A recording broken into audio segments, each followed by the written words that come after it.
प्रिया पटेल ने कहा था कि भाई हमें हर एक बार 2 सीटें देकर जो है आगे बढ़ा दिया जाता है, तो कम से कम 3 से 4 या अधिकारियों के साथ मीटिंग करते हुए नजर आते हैं। तय किया जाता है कि ये उपचुनाव कैसे जीता जाए, यादव समुदाय को कैसे साधा जाए। तो वो अक्षय की जिस तरीके से आपने बताया कि मीटिंग में यहाँ पर अनुप्रिया पटेल और आशीष पटेल की मौजूदगी नहीं देखी गई, तो ऐसे में अब ये कया भारतीय जनता पार्टी के दिग्गज नेता और सूबे के डिप्टी सीएम केशव प्रसाद मौर्य को तकरीबन 7,000 वोटों से हराने के बाद पल्लवी पटेल का जो आत्मविश्वास था वो 7वें आसमान पर था, और यही कारण बना जिसके चलते उन्होंने बीते आम चुनावों में पूर्वांचल की 2 लोकसभा सीटों की अखिलेश यादव से मांग रखी और नतीजा हुआ गठबंधन में टूट। अखिलेश यादव ने अपनी असहमति दर्ज करी, लेकिन महज लोकसभा सीटें नहीं बल्कि इससे पहले जिस प्रकार से प्रदेश से 10 राज्यसभा सांसदों का चयन होना था और विधायकों की संख्या अखिलेश यादव की समाजवादी पार्टी से 3 उम्मीदवारों को राज्यसभा पहुंचाती नजर आ रही थी, उसमें भी बड़ा खेला हो गया। हालांकि वहां पर भी पल्लवी पटेल ने अपनी पार्टी के राष्ट्रीय अध्यक्ष और अपनी माता कृष्णा पटेल के लिए बड़ी मांग रखी कि आप उन्हें उम्मीदवार बनाइए और राज्यसभा भेजिए, लेकिन अखिलेश यादव ने वहां पर भी अपनी असहमति दर्ज करी और आखिरकार यहां दोनों दल यानी समाजवादी पार्टी और अपना दल कमेरावादी के बीच गठबंधन टूट ही गया। लेकिन अब कुछ ऐसी ही स्थिति अपना दल सोनेलाल और भारतीय जनता पार्टी के बीच देखने को मिल रही है। उत्तर प्रदेश में 29 सीटों का भारी भरकम नुकसान जो भारतीय जनता पार्टी को हुआ है, उसके बाद से ही लगातार प्रदेश संगठन की बैठक हो रही है। लगातार केंद्रीय आला कमान यहां प्रदेश संगठन के साथ बैठक कर रहा है और यहां पर जो सीटें हारी हैं उसके पीछे क्या कारण रहा उसको जानने के लिए प्रदेश संगठन प्रदेश अध्यक्ष ने अलग एक कमेटी बनाई, सूबे के मुखिया योगी आदित्यनाथ ने अलग एक कमेटी बनाई और केंद्रीय आला कमान ने भी अलग एक और कमेटी बनाई। और जब खुद सूबे के मुखिया योगी आदित्यनाथ ने यहां पर सांसदों को बुलाया, पूर्व सांसदों को बुलाया उन लोकसभा सीटों की जहां वो हारे हैं, जहां वो जीते हैं, और यहां पर वही बड़ा खेला हो गया। जब मिर्जापुर की बारी आई, योगी आदित्यनाथ ने मिर्जापुर से तमाम अपने मंडल के पदाधिकारियों को बुलाया, सांसद को, पूर्व सांसद को न्योता दिया, तो उसमें यहां अनुप्रिया पटेल नहीं पहुंची और उनके पति और राज्य सरकार में मंत्री आशीष पटेल भी नहीं पहुंचे। इसके अलावा जिस प्रकार से हाल में देखने को मिला था कि यूपीपीएससी में आरक्षित पदों को किस प्रकार से अनुप्रिया पटेल ने आरोप लगाया था कि आरक्षित पदों को अनारक्षित वर्गों के लोगों के द्वारा भरवा दिया जा रहा है, और उस पर भी यहां अनुप्रिया पटेल और भारतीय जनता पार्टी के बीच तल्खी देखने को मिली थी। यानी कुल मिलाकर के जो अपना दल कमेरावादी और समाजवादी पार्टी के बीच स्थिति 6 महीने से चली आ रही थी, गठबंधन टूटा, अब वैसी स्थिति अपना दल सोनेलाल और भारतीय जनता पार्टी के बीच देखने को मिल रही है। ऐसे में कई सवाल और उन तमाम सवालों पर न्यूज रूम में मौजूद अपने सहयोगियों से चर्चा करेंगे। अमन जी हमारे साथ हैं। अमन जी, अनुप्रिया पटेल लगातार जो उनका रवैया भारतीय जनता पार्टी को, योगी सरकार को और केंद्र सरकार को लेकर देखने को मिल रहा है,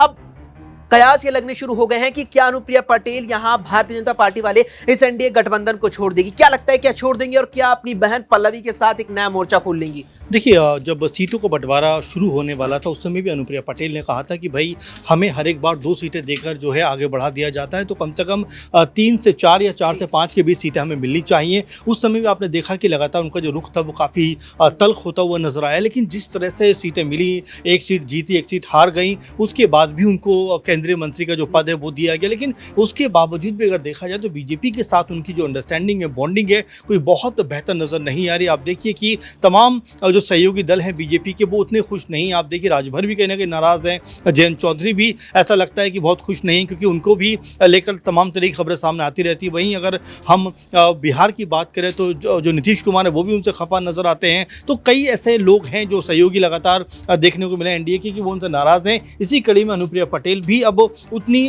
कह सकते हैं खुश नहीं। हालांकि जिस तरह राजा भैया के साथ में उनका विवाद हुआ, तमाम तरह से बयानबाजी हुई, उसको लेकर भी बीजेपी ने हमेशा से अनुप्रिया पटेल का साथ दिया, लेकिन जिस तरह की बयानबाजी उन्होंने राजा भैया के खिलाफ की, वो कहीं ना कहीं मुझे लगता है उनके ऊपर भारी पड़ता हुआ नजर आया। और बीजेपी ने भी शायद उनको ये बात कही होगी कि भाई आप इस तरह की जो अनाप शनाप बयानबाजी कर रहे हो उसका असर जो है वो पार्टी के ऊपर पड़ता हुआ नजर आएगा, गठबंधन के ऊपर पड़ता हुआ नजर आएगा। और देखिए, जब परिणाम सामने आते हैं तो जाहिर बात है कि पूर्वांचल में बीजेपी को कई सीटों पर हार का मुंह देखना पड़ा। तो बिल्कुल इन सब बातों को देखते हुए ऐसा लग रहा है कि अनुप्रिया पटेल से बीजेपी बहुत खुश नहीं है। इसीलिए उन्होंने अब जो 69,000 वैकेंसी थी उनका मुद्दा उठाते हुए ओबीसी और SC/ST का मुद्दा भी उठाया। तो जाहिर बात है कि अंदर खाने में अक्षय बहुत कुछ ठीक नहीं चल रहा है। अंदर खाने में बहुत कुछ ठीक नहीं चल रहा है। यहाँ पर जो 69,000 सरकारिया भर्ती थी उस पर भी यहाँ अनुप्रिया पटेल ने चिट्ठी लिखी थी भारतीय जनता पार्टी और उत्तर प्रदेश सरकार को। हालांकि उसका जवाब तो कुछ बेहतर नहीं आया, लेकिन वहां भी तलखी देखने को मिली। नाजरीन, यहाँ पर 2 सीटें आई, मिर्जापुर रॉबर्ट्सगंज, एक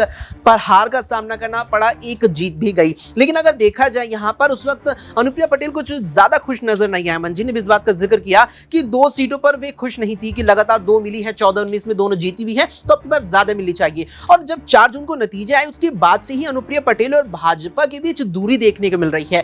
क्या ये मान लिया जाए कि जो उपचुनाव अब जल्द ही होने वाले हैं, तारीखों का ऐलान होने वाला है, कि अनुप्रिया पटेल अलग राह अपनाकर अलग चुनाव लड़ सकती है? देखिए, बिल्कुल अगर बात करें कि यूपी की 10 विधानसभा सीटें हैं जिन पर उपचुनाव होते हुए नजर आएंगे, तो जहां भारतीय जनता पार्टी है अभी तक कोई फैसला यहां पर भारतीय जनता पार्टी नहीं कर पाई है। समाजवादी पार्टी की तरफ से लखनऊ में अखिलेश यादव अपने तमाम पदाधिकारियों के साथ मीटिंग करते हुए नजर आते हैं। तय किया जाता है कि ये उपचुनाव कैसे जीता जाए, यादव समुदाय को कैसे साधा जाए। तो वो कोशिशें जहां समाजवादी पार्टी की हो रही हैं, भारतीय जनता पार्टी में नहीं है। देखिए, भारतीय जनता पार्टी की बात करें तो उत्तर प्रदेश में कई सहयोगी दल हैं और एनडीए के तहत देखा जाए तो जयंत चौधरी की पार्टी आरएलडी की बात करें तो वो भी उनके खाते की एक सीट है जिस पर उपचुनाव होते हुए नजर आएंगे। बिजनौर की मीरापुर विधानसभा सीट है जिस पर चुनाव होंगे। इस पर अभी भारतीय जनता पार्टी ये नहीं तय कर पा रही कि जयंत चौधरी की पार्टी की तरफ से प्रत्याशी उतारा जाएगा या फिर भारतीय जनता पार्टी अपने तहत यहाँ पर प्रत्याशी उतारती हुई नजर आएगी। और इसी बीच में देखा जाए तो मुद्दा यहाँ पर नौकरियों का उठाया जाए, जो यहाँ पर अनुप्रिया पटेल उठाती हुई नजर आ रही है। आरक्षण का मुद्दा उठाया जाए जो अनुप्रिया पटेल उठाती हुई नजर आ रही है, या मुद्दा यहाँ पर वो उठाएं जो पल्लवी पटेल ने बीते दिन एक बड़ी मांग कर दी थी यहाँ पर केंद्र सरकार से। यहाँ पर यूपी में अगर हम बात करें तो भारतीय जनता पार्टी की सरकार से बड़ी मांग करती हुई नजर आई कि अपने पिता को इंसाफ दिलाना है। सोनेलाल पटेल को लेकर सीबीआई जांच की मांग की दावा वो करती हुई नजर आई। ये भी कहा गया कि 2014 से पहले अपना दल को आश्वासन भारतीय जनता पार्टी ने दिया था। लेकिन अनुप्रिया पटेल की बात करें तो वो खामोश है तमाम मुद्दों पर, लेकिन एक मुद्दा है जिसको लेकर अपनी ही सरकार को वो लगातार घेरती हुई नजर आ रही है। और यही मुद्दा हो सकता है कि ये जो उपचुनाव है इसमें भारतीय जनता पार्टी को नुकसान का सामना करना पड़े।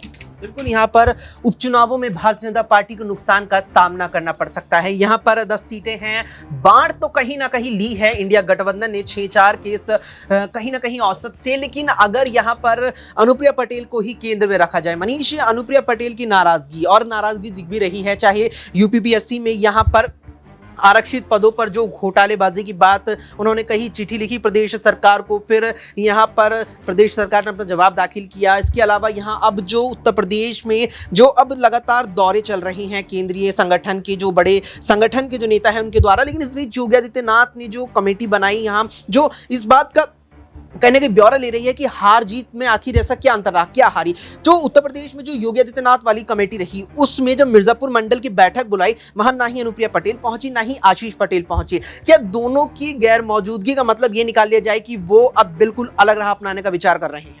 जी बिल्कुल, ऐसा कहा जा सकता है अक्षय, कि जिस तरीके से आपने बताया कि मीटिंग में यहाँ पर अनुप्रिया पटेल और आशीष पटेल की मौजूदगी नहीं देखी गई, तो ऐसे में अब ये कयास लगाए जा सकते हैं कि कहीं ना कहीं वो संगठन से खफा हैं, भारतीय जनता पार्टी से खफा हैं, एनडीए से गठबंधन से खफा हैं। तो अब ऐसे में अब ये देखना होगा क्या वाकई अलग रुख अपनाते हुए नजर आएंगे, अलग अपनी राह बना लेंगे। क्योंकि हाल ही में देखा जाए तो यूपी में विधानसभा के उपचुनाव भी होने हैं और ऐसे में तमाम राजनीतिक पार्टियां सियासी मैदान में अपनी ताल ठोकती हुई नजर आ रही हैं, जिसमें भारतीय जनता पार्टी को अपना यहाँ पर पूरा 100% देने की जरूरत है। क्योंकि जिस तरीके से उत्तर प्रदेश में लोकसभा चुनाव में पिछड़ती हुई भारतीय जनता पार्टी नजर आई है और इस वक्त अखिलेश यादव की समाजवादी पार्टी यहां पर मजबूत स्थिति में देखी जा रही है, तो कहीं ना कहीं ये देखा जा रहा है कि जिस तरीके से तमाम यहां पर नेता या यूं कहीं छोटे दल जो भी हैं वो कहीं ना कहीं अखिलेश यादव का रुख करते हुए नजर आ रहे हैं। तो अब यहां पर भारतीय जनता पार्टी की मुश्किल इस चीज को लेकर बढ़ सकती है कि कहीं अनुप्रिया पटेल अखिलेश की तरफ रुख करती हुई नजर ना आए। बिल्कुल यहाँ पर अनुप्रिया पटेल अखिलेश यादव का रुख ना कर ले, और न केवल ये है बल्कि अब संभावना इस बात की भी लगाई जा रही है कि पल्लवी पटेल जो खुद इस समय मुसीबत में नजर आ रही है, जिस प्रकार से